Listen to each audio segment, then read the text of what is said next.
By Viet, leave them alive, the alien commander said. They are only civilians. Those 6 words would become the most expensive mistake ever recorded in the history of the Vascari fleet.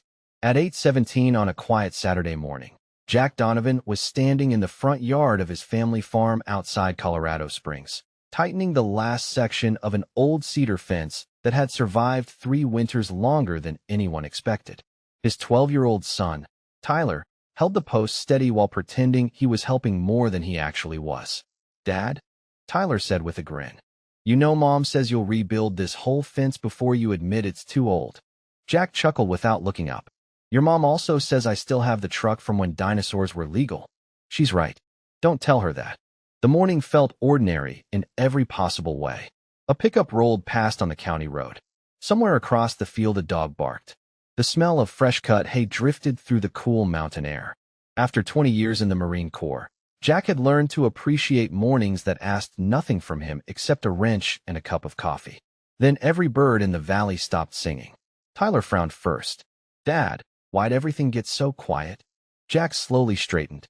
He had felt that silence before, overseas, seconds before things changed forever. High above them, the clear blue sky shimmered like heat rising off pavement. Except there was no heat. The light twisted into impossible shapes until enormous shadows appeared overhead. One after another, massive ships emerged from the distortion, hanging silently above the clouds. They were bigger than football stadiums, their dark hulls stretching across the morning sky until the sunlight itself seemed weaker. Tyler's voice barely came out. "Are those ours?" Jack never answered. His eyes followed the formation while old instincts he thought he'd buried years ago quietly returned. Inside the farmhouse, every light blinked once before the power died. His phone instantly lost service. The truck radio crackled into static. Across the valley, neighbors stepped onto porches, all staring upward without saying a word. Then a deep mechanical voice rolled across the sky, perfectly translated into English. "Citizens of Earth, your military infrastructure has been neutralized. Remain where you are and await peaceful occupation. Resistance is unnecessary." Tyler looked at his father, waiting for reassurance. Jack looked toward the barn instead. "Go inside," he said calmly. "Tell your mom to take Emma downstairs." "Dad, what's happening?" "Do it now." Tyler had never heard that tone before. He sprinted toward the house. Jack followed at a steady walk instead of running. Fear made people careless. Carelessness got people hurt. Inside, his wife Sarah was already gathering their 8-year-old daughter, Emma. "Jack?" she asked, reading his face before he spoke. "Storm shelter," he said quietly. "Lock the steel door after I leave." "Military? Maybe." She searched his eyes. "And you?" Jack opened the mudroom closet and reached past old coats to a dusty metal lockbox hidden behind a false panel. He rested one hand on it for a second, almost disappointed that he remembered exactly where it was. "I'm going to check on the neighbors." Sarah nodded once. No panic. No dramatic speeches. Just 23 years of marriage telling her everything she needed to know. As she disappeared downstairs with the kids, Jack stepped back outside. Across the road, old Mr. Collins was already unlocking his machine shed. The volunteer fire chief was pulling into town without his emergency lights. The high school principal walked toward the church carrying a weathered keyring. Nobody screamed. Nobody ran. They simply started moving with quiet purpose. Hundreds of miles above them, Vascari officers watched the feeds and laughed. Human command centers were dark. Air bases were silent. Cities looked confused. One young officer asked if they should deploy additional assault forces. The fleet commander shook his head. "No, their soldiers are finished." He looked down at the scattered towns below. The ones left are only civilians. By Viet, Jack drove toward town with the same old pickup he had owned for almost 15 years. The engine sounded rough. The windshield carried a crack from last winter, and the fuel gauge had never worked quite right. Looking at it from above, it was just another aging truck crawling along a quiet country road. That was exactly what the people who had designed the emergency plan had always wanted. Nothing about ordinary America was supposed to look dangerous. As he rolled into the center of town, he noticed something that would have looked strange to anyone else. Nobody was waiting for instructions. Mrs. Henderson, who taught 3rd grade, was unlocking the basement beneath the elementary school.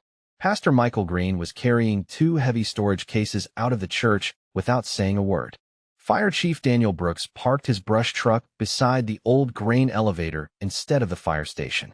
Even 72-year-old Frank Collins, who everyone simply called Mr. Frank, had already opened the machine shed behind his farm. Jack stepped out of his truck and nodded toward him. "You still remember the combination?" Frank smiled without slowing down. "Son, I remember combinations better than I remember birthdays." Jack could not help smiling back. "Good." Across town, several teenagers were helping elderly neighbors into reinforced storm shelters. Nobody pushed. Nobody screamed. Parents kept children calm by treating the situation like another tornado drill. Sarah had once asked Jack why the government spent years teaching small towns how to react without ever explaining the real reason. He finally understood the answer. Calm traveled faster than fear. A loudspeaker mounted on top of the courthouse suddenly came alive. The same translated alien voice echoed through the streets. "Remain inside your residences. Curfew is now in effect. Human military resistance has ended. Compliance ensures your safety." Jack looked around. The message barely slowed anyone down. Instead, people quietly continued crossing streets, unlocking buildings, and carrying ordinary-looking toolboxes into places most visitors had never noticed. Sheriff Linda Parker walked over holding a faded notebook. "Communications?" she asked. Jack shook his head. "Phones are gone. Radio is mostly static." She flipped open the notebook instead. "Paper never loses signal." Jack laughed softly. "Guess our grandparents knew a thing or two." "They usually did." She handed him a folded map marked with pencil circles instead of digital icons. Every neighborhood had an assignment. Every volunteer had a place to report. Every family knew where to go if outside communication disappeared. None of this had happened overnight. It had taken decades of planning that most people believed were simply disaster preparedness programs. A teenager named Noah jogged over carrying a backpack. "Mr. Donovan," he said, breathing hard. "My dad said to tell you the old warehouse is open." Jack nodded. "Anybody missing?" Noah thought for a second. "No, sir. Everybody checked in except the Wilson family. They are still driving back from Denver. We will find them." The young man hesitated before asking the question everyone wanted answered. "Do you really think the army is gone?" Jack looked toward the silent sky. "I think they are doing their job somewhere." "Then what are we supposed to do?" Jack rested a hand on the teenager's shoulder. "The same thing Americans have always done. We take care of the people next door." Hundreds of miles above Earth, Vascari surveillance officers continued reviewing live images from towns across the continent. Their software classified the movements as civilian evacuation behavior. School teachers, mechanics, ranchers, nurses, truck drivers, retired veterans, electricians, and volunteer firefighters received the same harmless label beside every face. The fleet intelligence officer sounded almost bored as he delivered his report. No organized military formations detected. Local population displays predictable shelter patterns. Probability of meaningful resistance remains statistically insignificant. The commander gave a satisfied nod. "Continue observation. There is nothing down there except frightened civilians trying to survive another day." By Viet, Jack followed Sheriff Linda Parker through the side entrance of the old warehouse at the edge of town. From the outside, it looked exactly as it had for years: faded paint, rusted loading docks, and dusty farm equipment sitting beside stacked pallets. Nobody driving past would have given it a second look.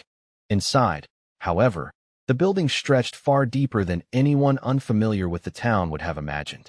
Heavy steel doors rolled open with a low mechanical rumble, revealing a reinforced operations room hidden beneath the concrete floor.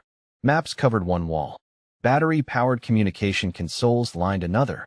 Shelves held medical supplies, portable generators, water filters, and enough food to support hundreds of families. Tyler had asked Jack once why every town still practiced disaster drills long after most people stopped worrying about the Cold War. Jack had simply smiled and said, "Some lessons never go out of style." Now those lessons finally made sense. Fire Chief Daniel Brooks looked up as Jack entered. "About time." Jack glanced around the room. "How many?" 216 checked in. "We are still waiting on 3 families." Sheriff Parker crossed another name off her paper list. "No panic so far." Brooks nodded. "Just like the drills." Jack walked toward a heavy cabinet built into the wall. He unlocked it with an old brass key instead of a keypad. Inside sat neatly organized cases with inspection dates stretching back almost 2 decades. Radios, medical packs, protective gear, survey drones, portable sensors. Nothing flashy, nothing that looked like science fiction. Just practical equipment maintained year after year by people who quietly believed preparation was part of being a good neighbor. Noah stared at the shelves with wide eyes. This has been here the whole time. Jack smiled. Long before you were born. Who paid for all this? Everybody did. They just thought it was emergency management funding. Noah slowly shook his head. So everybody knew? Not everybody, Jack answered. Only enough people to make sure the next generation would know what to do if the day ever came. Across the room, Mrs. Henderson was organizing volunteer assignments with the same calm voice she used every Monday morning in her classroom. Retired nurses prepared examination tables. Electricians checked backup power systems. Mechanics inspected utility vehicles. The volunteer firefighters reviewed maps of every road, bridge, and water line within 50 miles. Nobody asked who was in charge. Everyone already understood their role.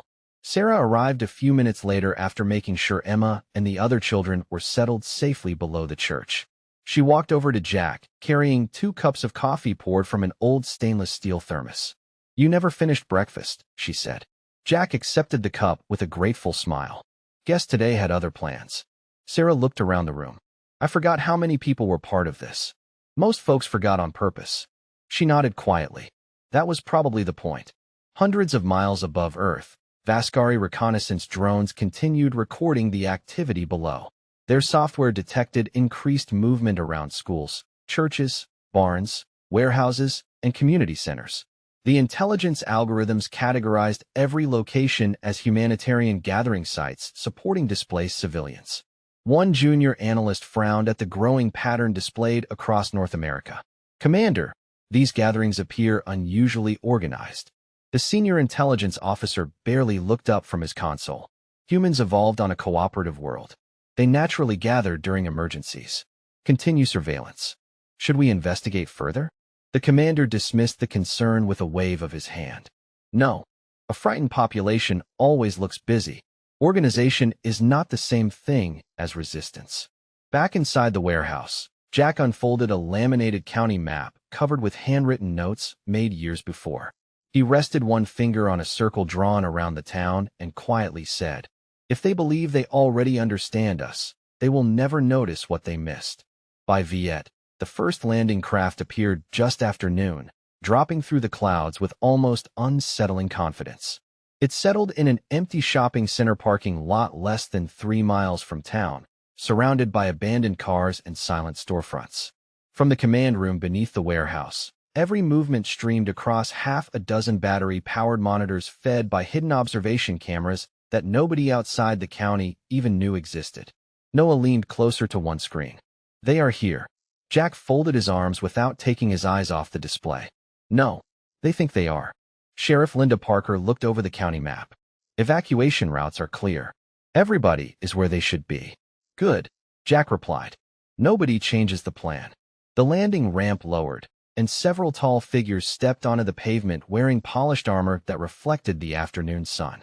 They moved with complete confidence, scanning empty streets, parked pickup trucks, and quiet neighborhoods. One of them stopped beside an old mailbox, tilting its head as if studying something primitive preserved in a museum. Another pointed toward a weathered tractor sitting outside a feed store. Even without understanding their language, their body language carried the same message. They expected frightened survivors hiding behind closed doors. Instead, they found silence. High above the atmosphere, one of the reconnaissance officers watched the live feed with quiet satisfaction. No military response. Another officer answered, population centers appear abandoned. The commander smiled. Predictable. They have accepted occupation faster than expected. Back in town, Jack reached for an old handheld radio connected to a network built years before the satellites ever failed. Status check. The responses came one after another, steady and calm. North Bridge secure. Water plant secure. Hospital secure. School shelter secure. Volunteer teams ready. Not one voice sounded panicked.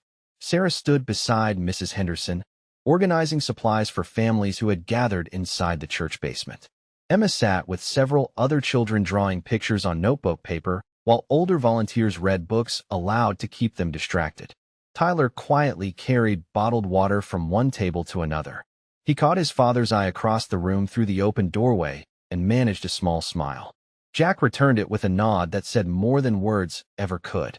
Mr. Frank Collins stepped beside him carrying a pair of dusty binoculars. "You know what surprises me?" Jack glanced toward him.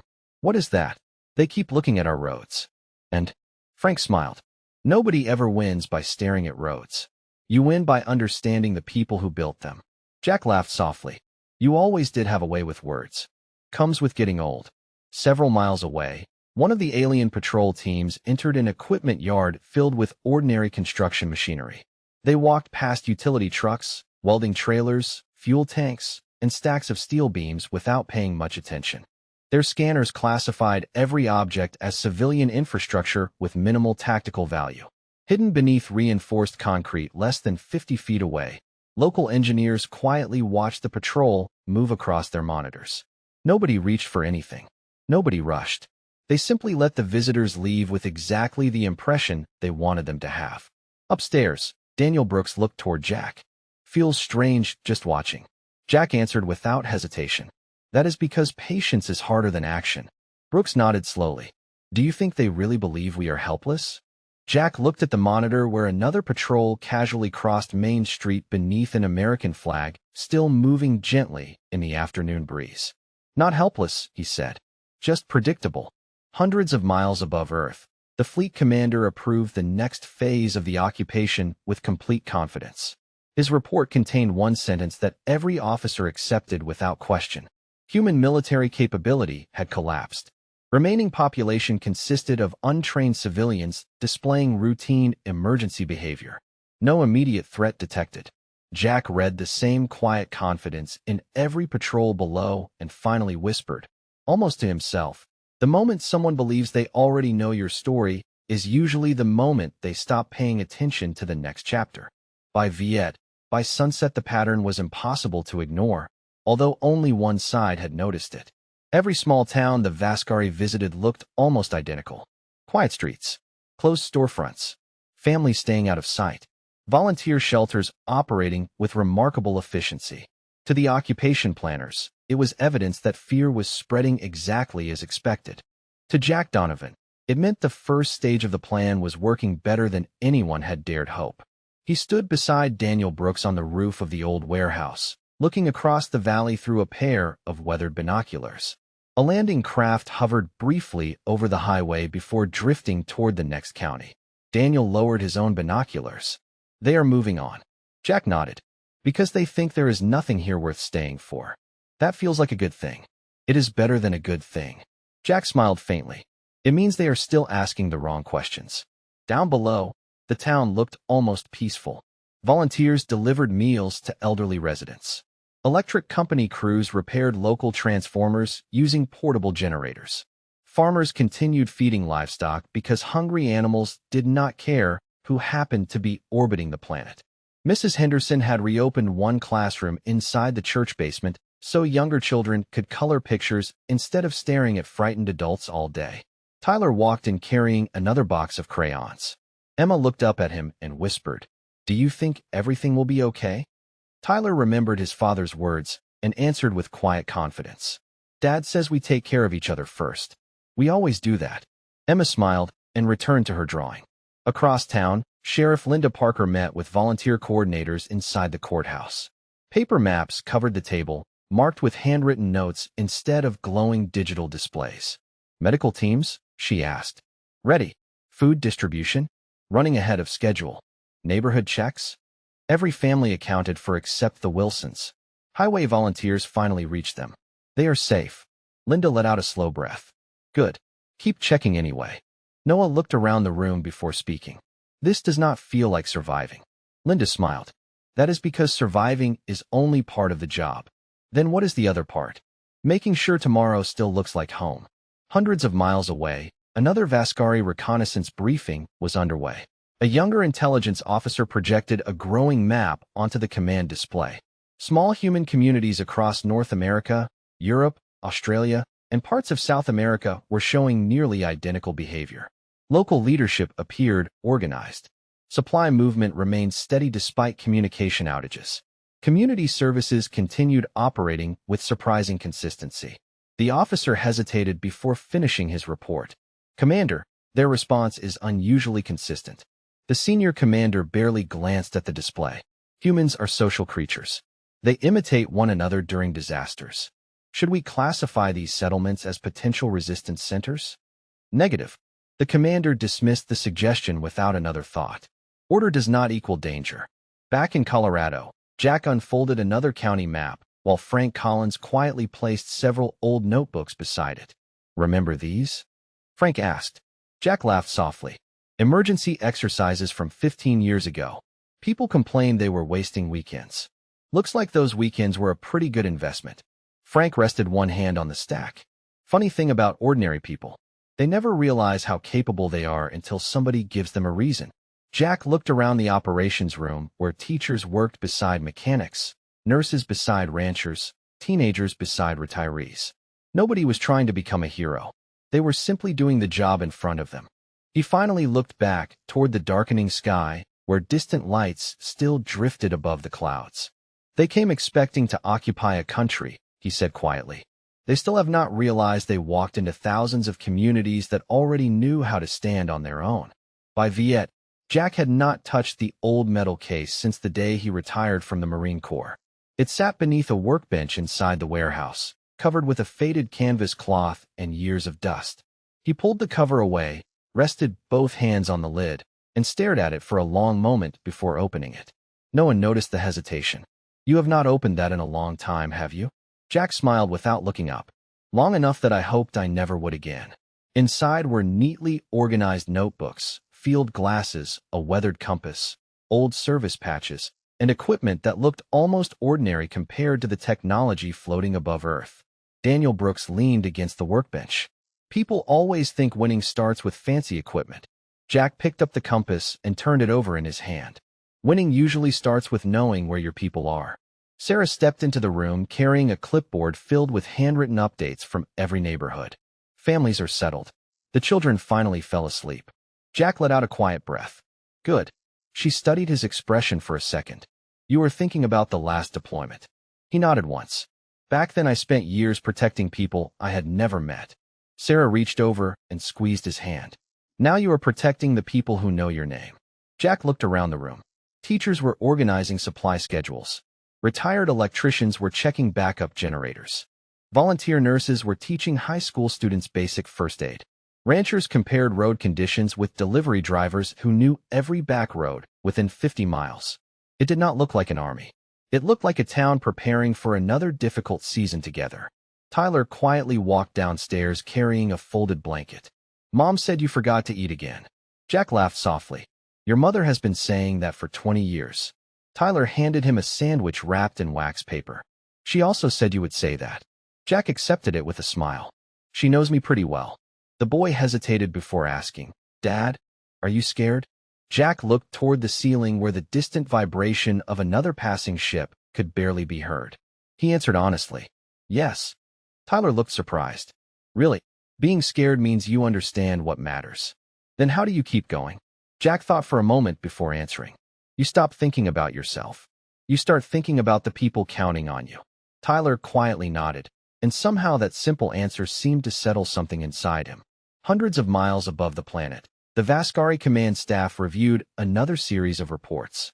Several occupation patrols had experienced unexplained equipment failures. Navigation beacons placed inside rural communities were disappearing without obvious cause. Portable sensors continued transmitting incomplete information before going silent. The fleet commander frowned for the first time since arriving. "Environmental interference?" The chief engineer answered confidently. "Most likely. Human infrastructure is outdated and poorly shielded. Primitive electrical systems often create unexpected distortions." The commander accepted the explanation without another question. Back in Colorado, Frank Collins carefully closed another notebook after reviewing a checklist written nearly 18 years earlier. "You know what amazes me?" he asked. Jack looked up. "What is that?" Whoever planned all this understood one simple truth, which was, Frank smiled. Machines break. Satellites fail. Computers crash. But neighbors who trust one another keep showing up. Jack looked around the room again. Nobody was waiting for rescue. Nobody expected someone else to solve the problem for them. Every ordinary person had quietly become one small piece of something much larger. He folded the county map, slipped it into his jacket, and said in a calm voice, "They spent all their time studying our weapons. They never bothered to study the people who would still be standing after the lights went out." By Viet, 3 days after the ships arrived, something finally changed, but not where the Vascari expected it to. Their occupation maps still showed complete control of the region. Their patrol routes remained active. Their command screens continued painting North America in reassuring shades of green. Yet every morning, another tiny problem appeared. A weather sensor stopped reporting. A navigation beacon quietly went offline. Supply drones arrived several hours late without any obvious explanation. Portable relay stations began drifting out of synchronization. None of the failures seemed important by themselves. Together, they formed a pattern that nobody aboard the fleet wanted to acknowledge. Inside the Colorado warehouse, Jack listened as Daniel Brooks pinned another handwritten note onto the wall map. "Same thing happened in Kansas," Daniel said. "Volunteer utility crews redirected power before their scanners even noticed." Sheriff Linda Parker added another report beside it. "Montana recovered local communications using equipment built almost 20 years ago." Mrs. Henderson looked up from her notebook. "Schools in Nebraska are sharing lesson plans over amateur radio again." Noah blinked in surprise. "People are actually doing that." Mrs. Henderson smiled. "Life does not stop just because somebody tells it to." Jack quietly studied the growing collection of reports. They were arriving from ranches, fishing towns, mountain communities, suburbs, and farming counties scattered across the country. Different people, different places, the same quiet determination. Sarah walked into the room carrying another stack of handwritten messages delivered by volunteer drivers. More updates. Jack accepted the bundle. "Anything urgent?" "Nothing dramatic." She smiled, which is starting to become the dramatic part. He laughed softly because she was right. There were no speeches, no famous heroes, no miraculous discoveries. Just ordinary Americans solving one problem after another faster than anyone expected. Hundreds of miles above Earth, a Vascari logistics officer stood before the fleet commander with growing uncertainty.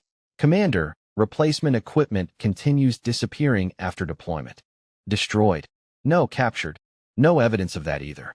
The commander folded his hands behind his back. "Then where is it going?" The officer hesitated. "We do not know." Another analyst stepped forward.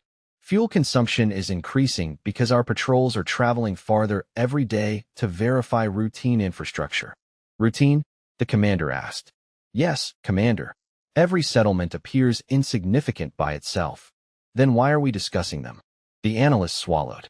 "Because there are thousands of them." The room became unusually quiet. Back in Colorado, Tyler sat beside Frank Collins while the older man unfolded another weathered county atlas. "Mr. Frank," Tyler asked, "did you really memorize all these roads?" Frank grinned. "Son, I helped build half of them." Tyler traced one narrow road with his finger. "Nobody would even notice this." "Exactly." Frank winked. "The people who live here notice." Jack overheard the conversation and looked toward the wall covered with local maps, volunteer schedules, handwritten supply lists, and neighborhood check-in sheets. Suddenly, the entire picture became clearer than ever before. The Vascari had studied capitals, military bases, satellites, factories, and governments. They had prepared for nations. They had never prepared for communities. Every town solved its own problems. Every county adapted without waiting for permission. Every family helped another family. Alone, each place looked too small to matter. Together, they formed something no occupation model had ever predicted. Jack slowly folded another report and looked toward the ceiling where the distant hum of ships still echoed through the night sky. "They keep searching for the center," he said quietly. "The truth is going to disappoint them." Daniel looked up. "Why?" Jack smiled. "Because there is not one center. There are millions of us."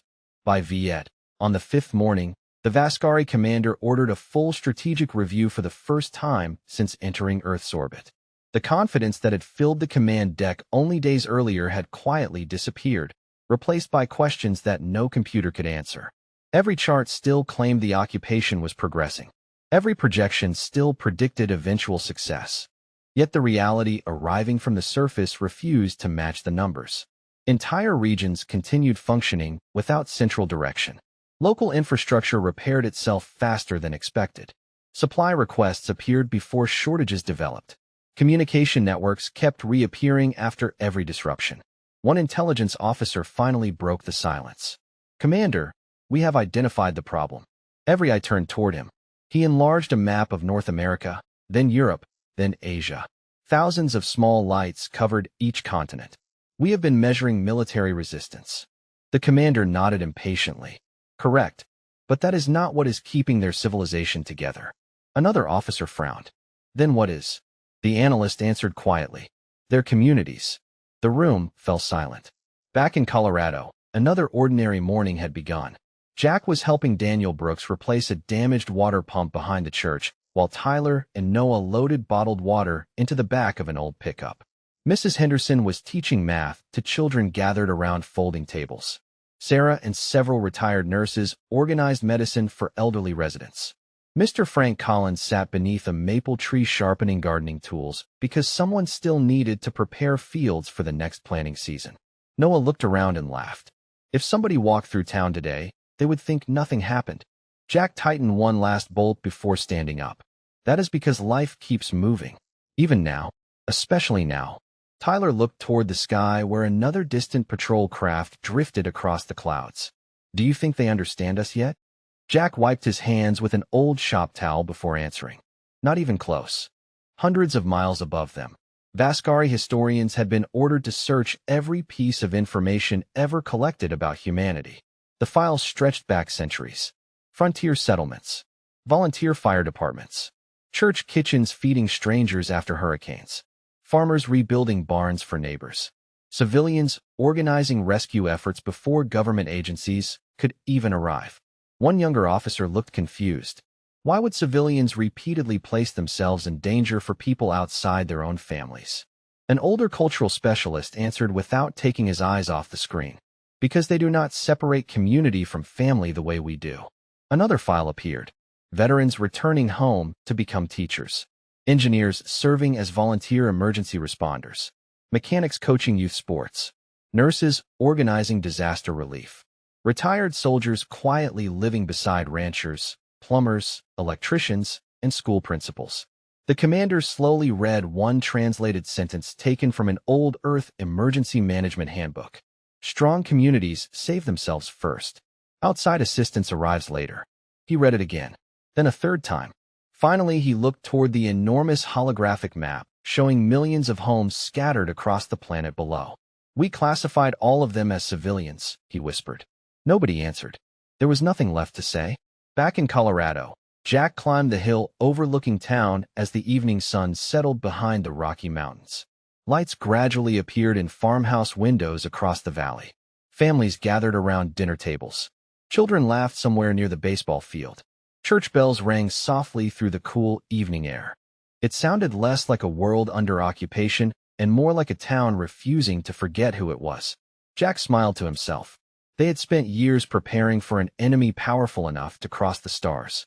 The visitors had spent years preparing to defeat armies. Neither side had expected that the hardest thing to conquer on Earth would be neighbors who simply refused to stop being neighbors. By Viet, the withdrawal began so quietly that most people on Earth did not even notice it at first. One by one, the enormous ships that had filled the sky for days slowly changed position, climbing higher until they became little more than bright stars against the morning light. No victory parade announced it. No grand speech echoed across the planet. The people in Jack Donovan's town simply woke up, poured fresh coffee, checked on their neighbors, and kept doing the work that still needed to be done. Jack was back in his front yard replacing the last broken fence board Tyler had been holding on the morning everything changed. Tyler leaned against the pickup and smiled. "You finally get to finish it." Jack laughed. "Looks that way." Sarah stepped onto the porch with Emma beside her. "Breakfast is getting cold." 2 more minutes, Jack answered. Emma tilted her head toward the sky. "Do you think they will ever come back?" Jack rested the hammer on the fence post before answering. "Maybe. Are you worried?" He looked across the fields where neighbors were repairing tractors, fixing roofs, and waving to one another exactly as they had before the first ship appeared. "No," he said softly, "because now they know who lives here." Hundreds of miles above Earth, inside the flagship preparing for departure, the Vascari commander recorded his final report for the Galactic Council. He spoke slower than usual, choosing each word with unusual care. "Our campaign failed because our assumptions were incorrect. We evaluated their fleets, their governments, and their technology. We never evaluated the bond between ordinary citizens. Humanity does not rely upon a single center of command. It survives through millions of independent communities capable of organizing without instruction. Their greatest defense is not hidden beneath mountains or orbiting their planet. It lives inside their culture." He paused before adding one final recommendation that would eventually become required reading in every military academy across known space. "If you ever study Earth again, do not begin with its armies. Begin with its neighborhoods." The recording ended. No officer argued with him anymore. Back in Colorado, Noah helped Mr. Frank load fresh lumber into the back of an old trailer while Mrs. Henderson reopened the elementary school for the first full day of classes. Daniel Brooks inspected fire engines. Sheriff Linda Parker removed emergency notices from the courthouse doors. Life had not returned to normal because normal had never truly disappeared. It had simply refused to surrender. That evening, the entire town gathered beside the baseball field for a community cookout, using whatever food everyone still had. There was no stage, no medals, and no famous speeches. Children laughed while chasing fireflies across the grass. Someone played an old country song through portable speakers. Neighbors shared folding chairs and homemade pie, as if reminding themselves that the smallest traditions were sometimes the strongest ones. Tyler sat beside his father watching the sunset paint the Rockies gold. "Dad," he asked quietly, "were we really the ones who saved this town?" Jack thought about the teachers, nurses, mechanics, farmers, truck drivers, volunteers, parents, and retirees who had quietly carried one another through the hardest week of their lives. He slowly shook his head. "No, son." Tyler looked confused. Jack smiled and pointed toward the crowd scattered across the field. "Nobody saved this town alone. That is the whole reason it is still here." Tyler looked around as neighbors laughed together under the fading evening sky, and for the first time he understood. Real strength was not the loudest voice, the biggest weapon, or the tallest ship.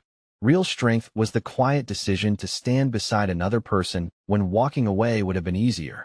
Long after the stars returned and the last distant ship disappeared beyond them, that was the lesson people remembered.